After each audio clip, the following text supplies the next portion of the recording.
SHAZAM issue number 3. That's right, folks. It's back. Do you remember this book? It's been 2 months. It's been 2 months since the first 2 issues of SHAZAM. What are we doing? What is this? I needed to talk about this book right away just because I have such a deep thought at something very dumb that happened at DC recently called Night Terrors. Why did we put every book on hold for the summer? The summer, when kids are out of school, they'll have a little extra pocket change to go buy comics. And we're giving them an event that is almost impenetrable if you're not deep into the comic book stuff.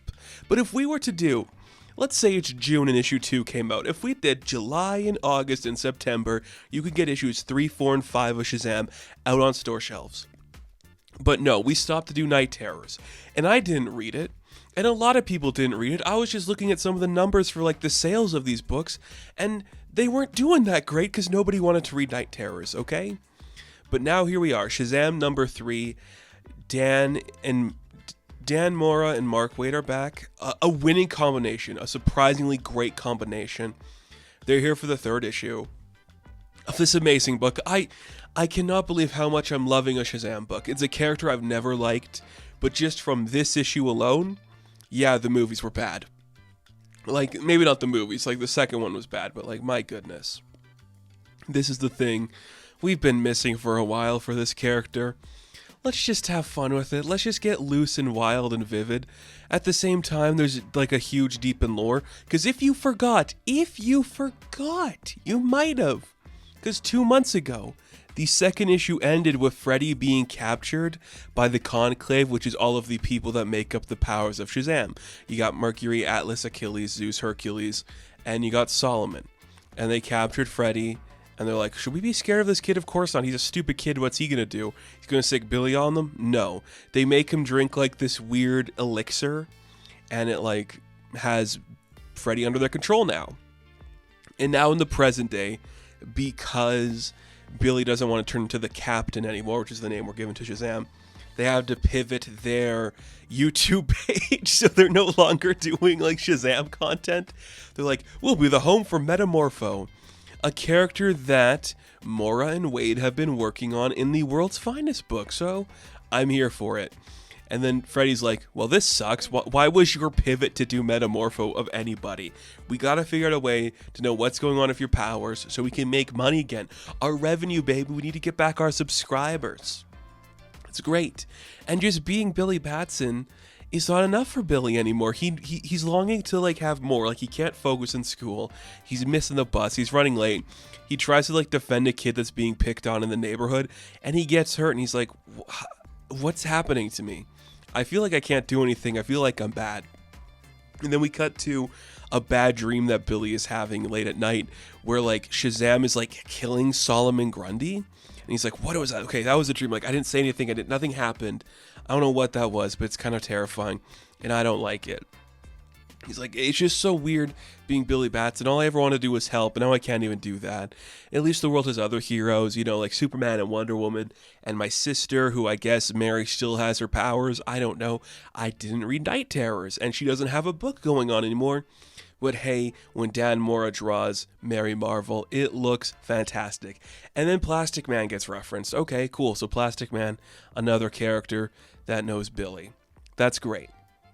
You just see like all of the Conclave is like watching through Freddy's eyes, like, so he's choosing not to be SHAZAM. He's just being a guy.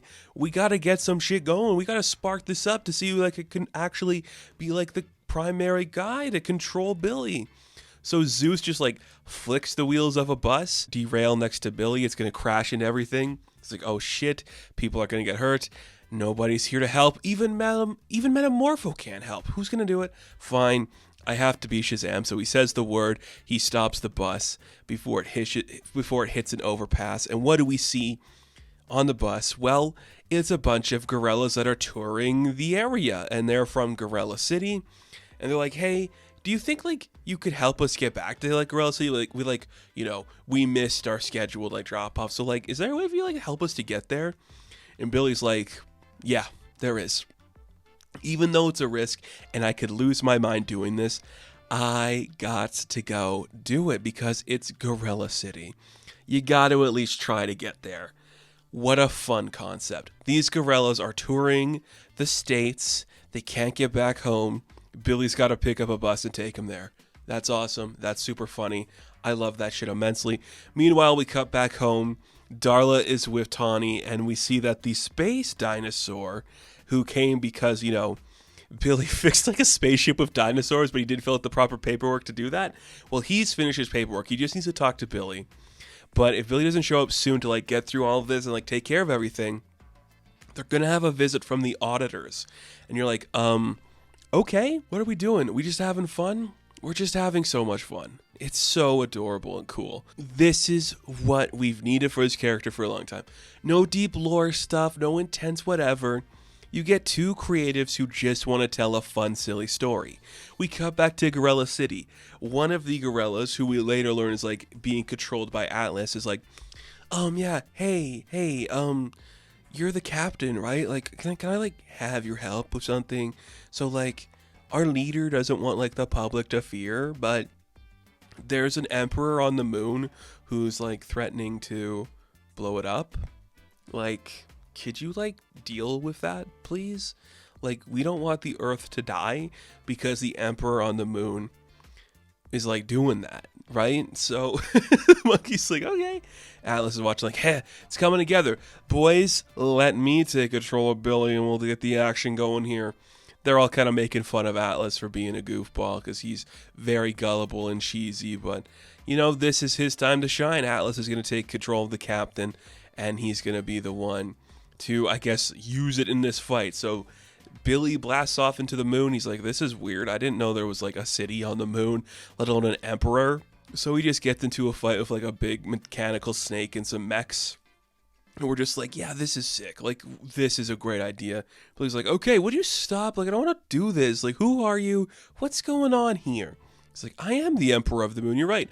I'm Emperor Garjuax. And you're like, hey, Garjuax is here. He's controlling the moon right now. That's pretty cool. And that's where the book ends. We're like, damn, Billy fighting an old school Doom Patrol villain. Okay, that makes sense. Mora and Wade, of course, using the Doom Patrol in earlier issues of World's Finest. They had the Unstoppable Doom Patrol come out recently. This is the era of DC that feels very refreshing. This is the kind of stuff you like to see. We're referencing old characters. We're just having silly old fun. It's Mora and Wade at the top of their respective games. And there's literally nothing like it. It's just incredible to look at. So it's so fun to read. If you were to ask me, like, hey, I want to start reading, like, DC right now, what book should I pick up? Shazam is an easy one for me to recommend to people because it's so lighthearted, the artwork is stellar, and you're getting something different than what you're expecting from this character. It's a great read. It's very fun. What are the Conclave up to? Who's to say? Are they each going to get their own champion at the end, and we're going to have, like, different Shazams? Maybe. I don't know. That'd be kind of fun. Who knows? But maybe that's just what the Shazam family was.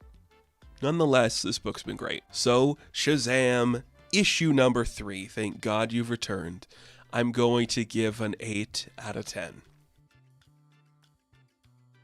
So thank you all for watching this review. Be sure to like and subscribe to the channel. As always, you can check me out on Instagram, TikTok, and Twitter. And as always, I will catch you in the next one. Have fun. Stay safe. Good luck.